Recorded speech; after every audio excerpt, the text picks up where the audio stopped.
Today's edition of the Nutgraf, published on 3rd May 2025, is titled ONDC is Losing.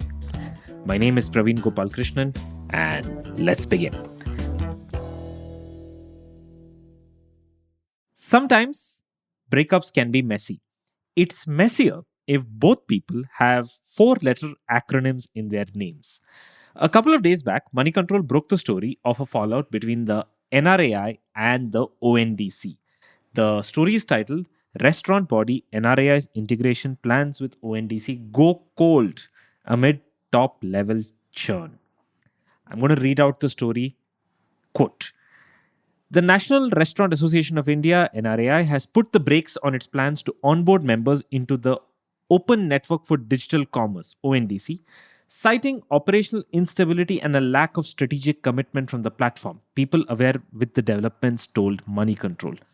The move marks a significant shift in stance from India's largest restaurant body, which had initially viewed ONDC as a potential counterweight to food delivery giants Swiggy and Zomato. Recently, NRAI alleged that both platforms were engaging in private labeling through the launch of their 10-minute food delivery services, Bistro by Zomato and Swiggy Snack, raising concerns about fairness and competition. NRAI had, in January, actively explored onboarding member restaurants on ONDC, the government backed initiative aimed at unbundling digital commerce. However, those plans have now been put on the back burner. The association is taking a wait and watch approach amid what it sees as ongoing operational instability within the network. End quote. At this point, for the record, I must add that both the NRAI and the ONDC people put out a joint statement claiming that the report was, quote, inaccurate and misleading, end quote. Okay, sure. My skepticism comes from experience. When two parties are involved in some kind of an ongoing discussion, say like a partnership or a funding discussion or merger talks, at least one of them have an incentive to leak something to the press about the arrangement. Maybe it's to create some FOMO to bring some other people to the table or to apply some external pressure during a negotiation. Or maybe it's just simply to send a message to the market. Then angry phone calls are exchanged and both parties come out jointly denying everything. In fact, I've written about this 3 years back when Bloomberg reported news of a potential Uber India and Ola merger. This is quite common and it happens all the time. What's rare, though, is for the clarification to be undercut by one of the parties again.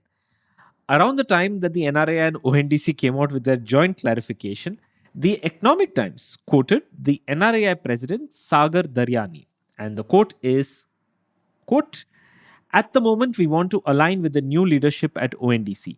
We will only proceed further once we have the structures in place. Till then, we will keep it on hold, but we are scheduled to have a meeting with them in May. It will give us more clarity on the future of our working relationship with them. Close quote. Wasn't this what the original story reported in the first place that everybody denied? Look, maybe the NRAI and the ONDC will eventually make up and get back together, but personally, I doubt it. Frankly, I have some sympathy for NRAI's situation.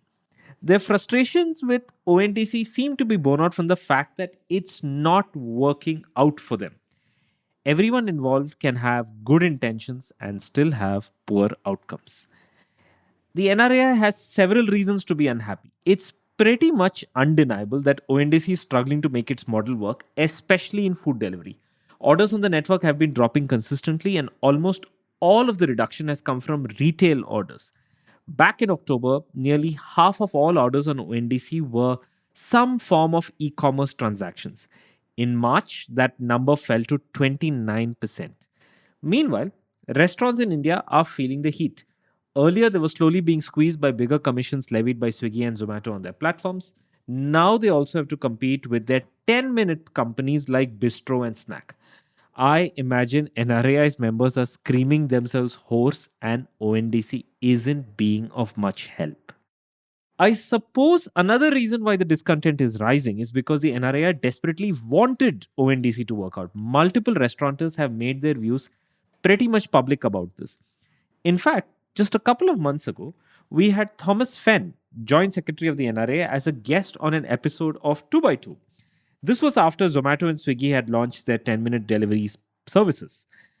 When I had asked him if he was optimistic about ONDC, this is what he said. Are you optimistic about ONDC? Am I I am super From the perspective of restaurants, or do you think that the duopoly is too strong? No, I'll tell you what. I am very optimistic about the idea and the construct. Like, that makes total sense to me. The fact that if you have the rails, I think the train will run beautifully, right? Now, building those rails is going to be very hard. Like, there are a couple of things that I build. The tech is done. Like, we interact with the ONDC, the tech is done. You need people to plug into the network also, right? So you need, and it's not just, it's a two-sided market like that.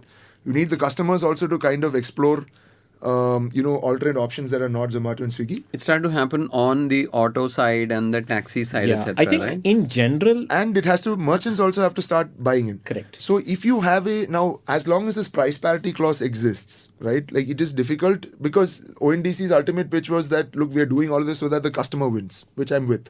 Right, so if they are actually doing this for a lower price and we can pass it on, if you have certain problematic behavior like this that does not allow you to do it, it kind of then takes away customer behavior away from the platform again. Any new person coming in. So to answer your question, I do believe in the idea.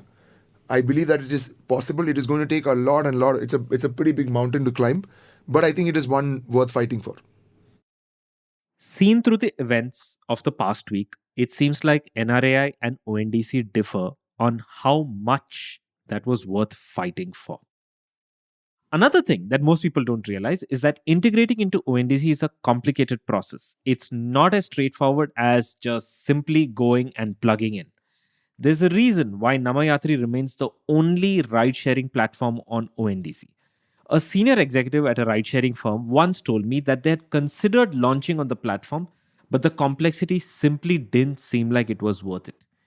Even PhonePe, which launched PIN code on ONDC with a lot of fanfare, quietly scaled back categories and is now operating a direct from Kirana model largely outside the network.